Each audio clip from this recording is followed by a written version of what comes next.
Qendra spitalore Nën Tereza është kthyer në gropën e zezë të shëndetësisë shqiptare.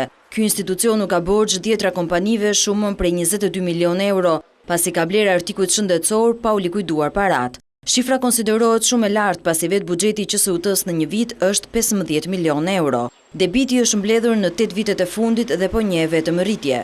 Ndërsa zyrtarët aktuale kanë të vështirë të flasin mbi këtë argument, Pëllumpi Pero, në cilësinë e ish drejtorit të politikave shëndetësore, na shpjegon se si është rritur ky borxh. Janë një sër kompanish tek disa nga të cilat borxhi është mbi 2-3 milionë euro. Vetë kompanitë kanë borxhe tek kompanitë mëma, se ne nuk prodhojmë vetë. Edhe po të prodhonim prap borxhi është i madh, por neve i importojmë, pra i blejmë. Neve blejmë medikamente duke i mbajtur stok dhe presim na vinë të smur, ndërkohë që duhet të vinë të smur dhe pastaj të blesh medikamentin.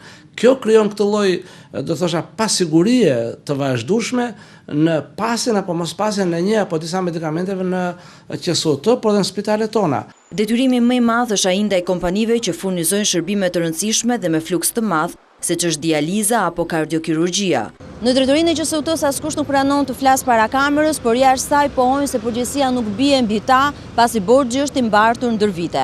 Ndërkohë, të kontaktuar nga Vision Plus, disa nga drejtuesit kryesor të kompanive, të cilët shteti u ka borxhin më të madh, pohojnë se ndërsa ata presin me vite për t'u likuiduar, parat po i marrin kompanitë të cilat kanë fituar tenderat në vitin 2013.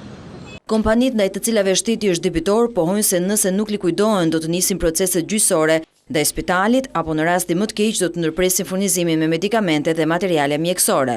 Qeverisë së re i shtohen kështu përveç 200 milionë eurove të debitit për punët publike, edhe 22 milionë euro të borxhit për ilaçet e blera ndër vite.